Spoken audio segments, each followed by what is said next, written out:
Are signed guitars worth more? It depends.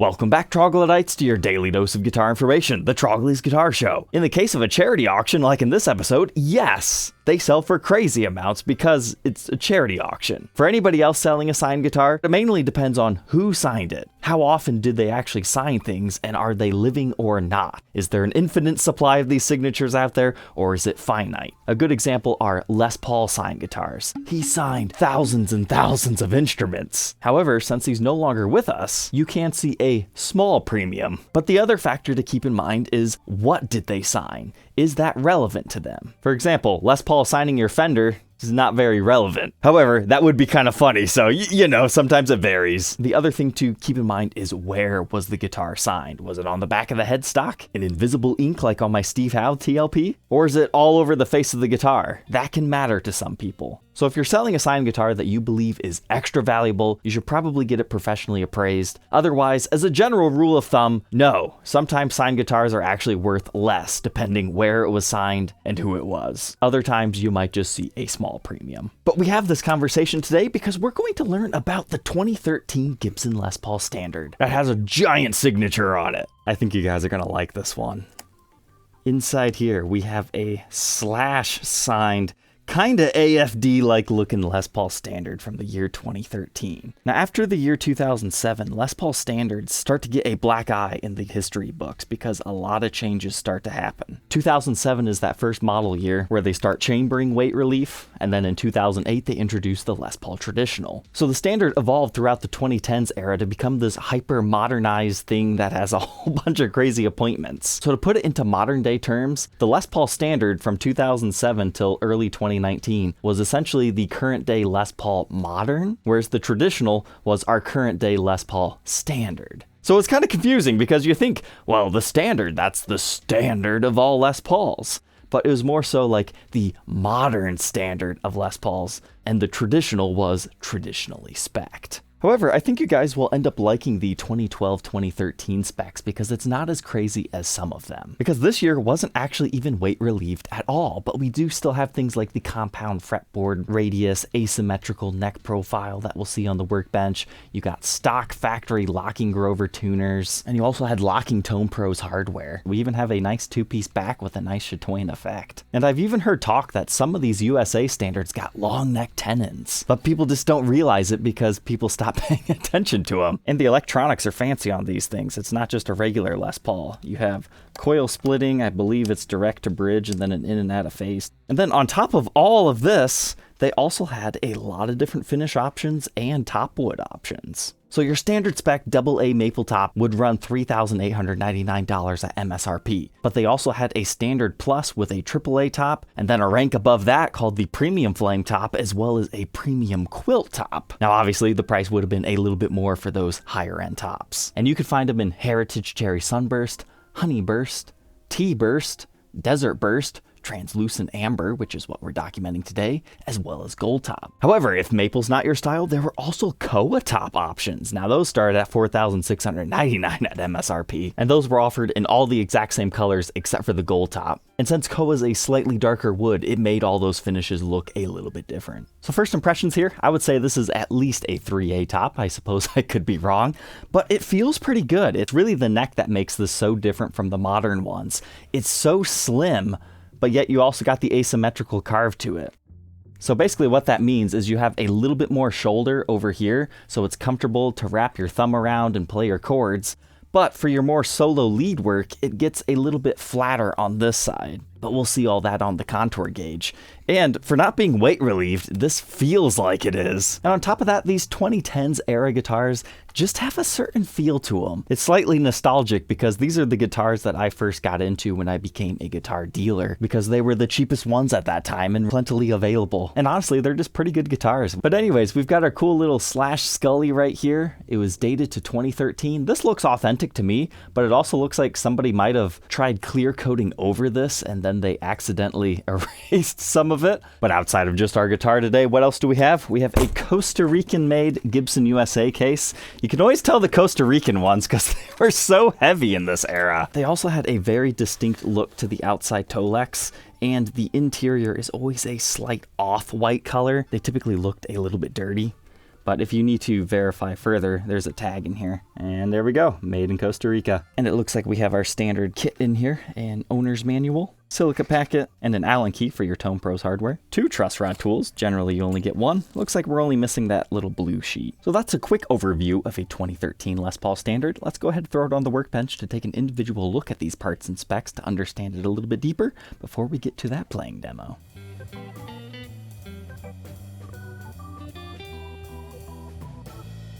So let's discover these secrets. Are the rumors true? Do these actually have a long neck tenon?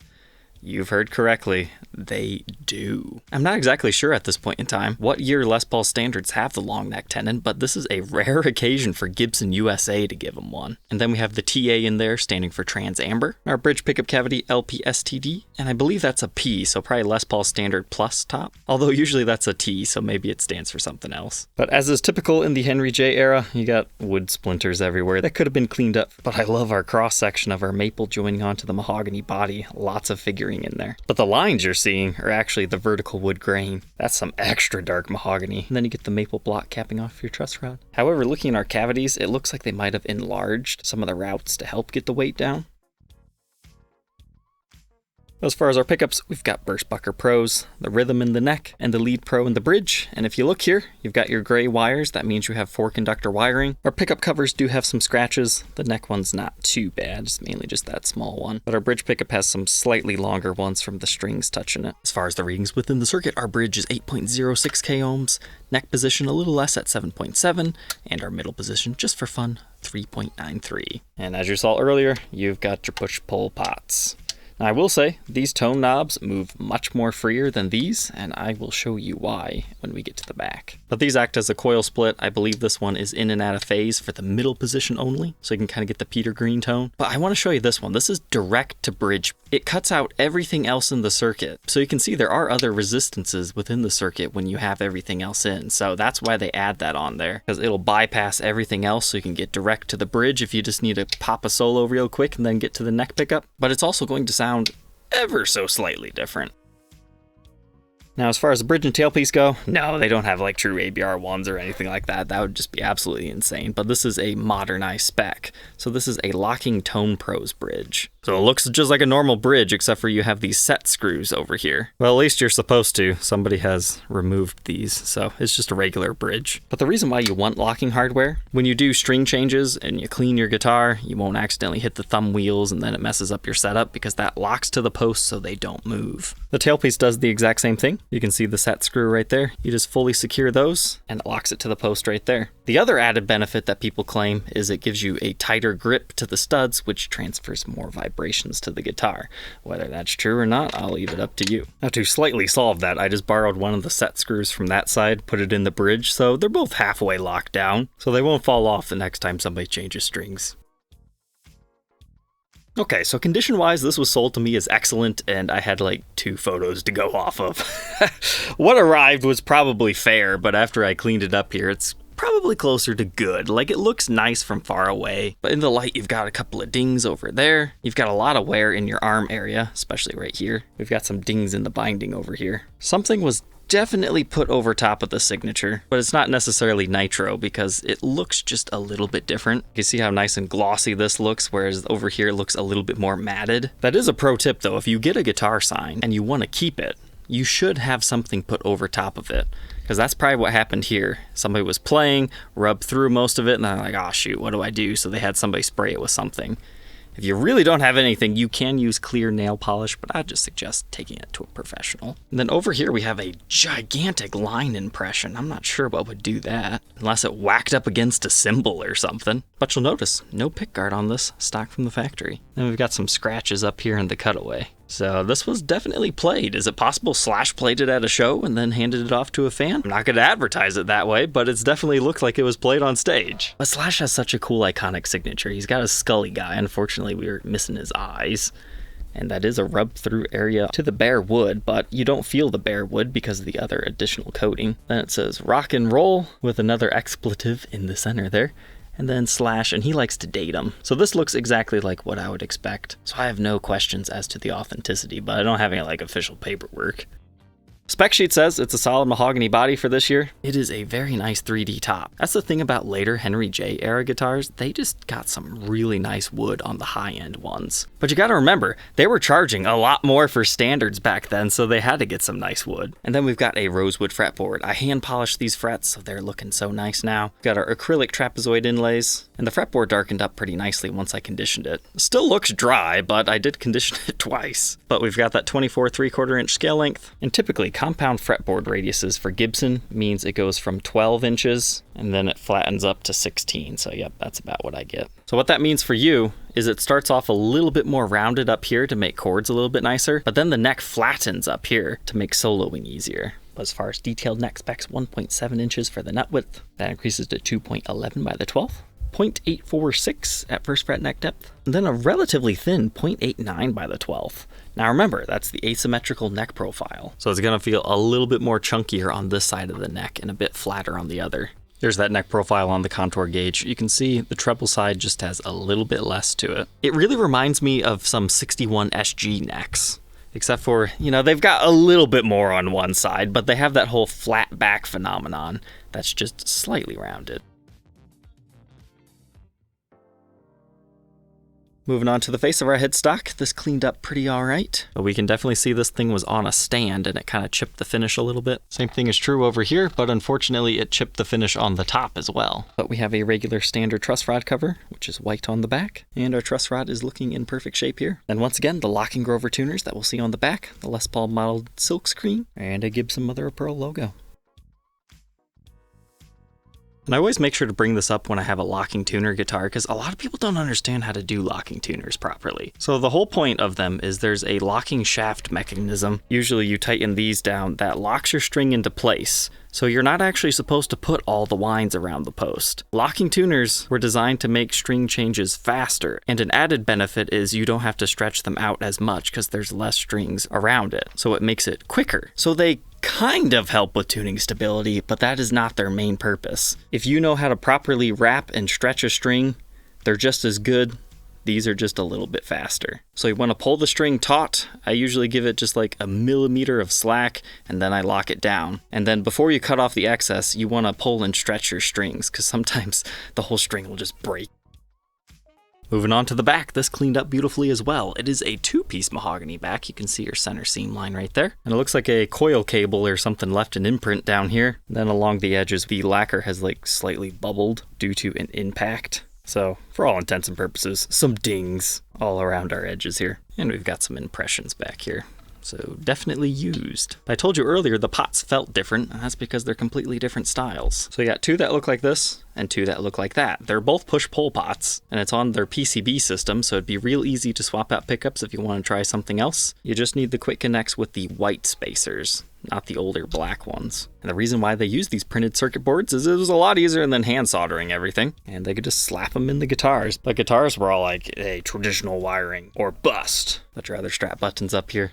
But looking in our cutaway area, we do have thin binding, which means we can see the maple cap exposed in that area, which is a historically correct spec thing. And we got a couple of light dings on this side as well, primarily right down here. The back of our neck also has a few light impressions. I would say that one right there is the worst, but I don't think any of that's really going to affect playability. But that is a nice one-piece mahogany neck here. And we've got like a stand mark or something right there. It's an impression into the finish. We can see the back side of our Grover tuners. Then our serial number, dating this one to 2013, 79th day of the year. Initial batch, production number 682. Then it says 2013 model right here. If you have a 2012 serial number, but it's a late one, back in this era, new guitars were like new cars. They started the next model year before the year actually changed. So no, you don't have a fake if you happen to see that. We've got some dings at the top of the headstock here too. Kind of the bubbling / chipping lacquer kind like we saw earlier. But now under blacklight, I was expecting to see something completely different. Since it looks like it was oversprayed with something, I thought for sure we'd have like a complete black spot there that wouldn't fluoresce at all. But it must still have the original finish under it. But you can definitely see a lot more clearly what I was talking about right there. Something was definitely applied over top of it.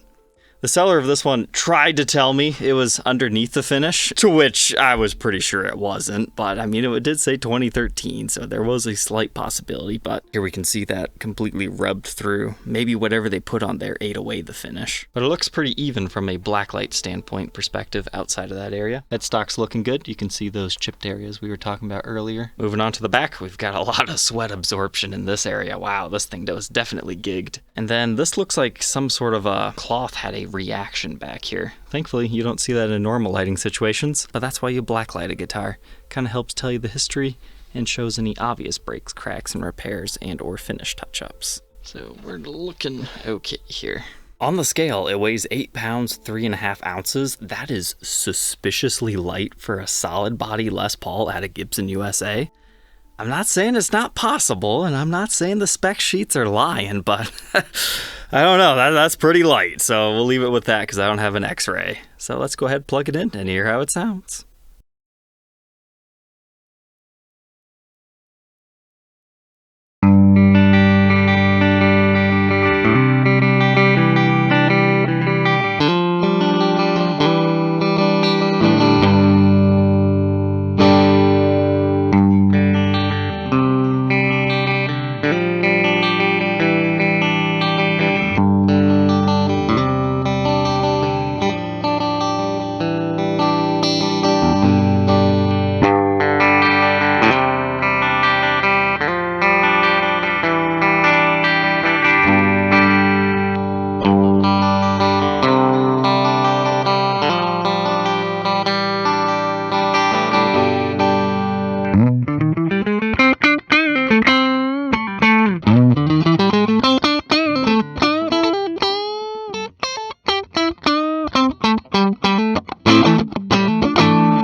Alright, I hope that gives you some of the ideas that you can get here. So at the time, people thought these standards were just way too confusing. They've got so many tones. And they do, but you don't have to use all of them. If you just want this.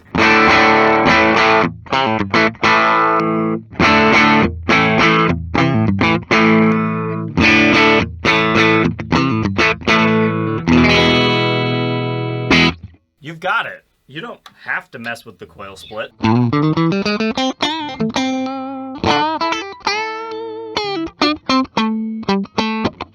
Or the out of phase. But that was just there to kind of compete with other guitars that could make similar sounds. Let's go ahead and see what the dirt sounds like.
Now that we know all about this 2013 Les Paul Standard, what are my final thoughts on this thing? I'm glad I gave it a shot. It was the Slash signature that made me go, you know what, that's kind of a cool guitar. I'd like to document it. So that's another factor. If there's one guitar that's signed in a conspicuous place, that might help give you an edge over a different guitar that's for sale. But let's face it, there's a lot of guys that like Slash out there. But as far as the tones, I like the regular humbuckers. The coil splits are very thin, but they're usable. It just depends what type of music you're trying to play. Once you get around the idea of having a printed circuit board in your guitar, I don't think they're as bad as people say they are. However, Les Paul guys are incredibly traditional, but I think you'll like the fact that these have the long neck tenon, which most Gibson USA guitars do not have. So maybe you just want to pick one of these things up and just wire it up traditionally if that's a little bit more your style, because technically these are better spec than the modern day original collections. However, the neck profile is very different. Having this slim taper, wide-feeling neck with the compound fretboard radius, that is an ultra-modern thing. You're either gonna like it or you don't. Personally, for me, this feels too much like the Epiphone D style necks. I mean, it's got a little bit more shoulder on this end, but it's not my favorite neck profile in the world. But as far as playability and tone goes, you really can't go wrong with this thing. It is quite the interesting piece. I remember trying a 2017 once before on the show, and it scared me entirely away from the modern standard era, but now that I've tried this one, honestly, I'm not as scared anymore. In fact, I think I'm more open to trying some of these other weird ones. I think I just got a bad example out of that chambered batch. So, troglodytes, I hope you enjoyed learning about signatures on guitars and the 2013 Les Paul Standard today. Don't forget to like, comment, and subscribe, and we'll catch you tomorrow on the next one. Take care.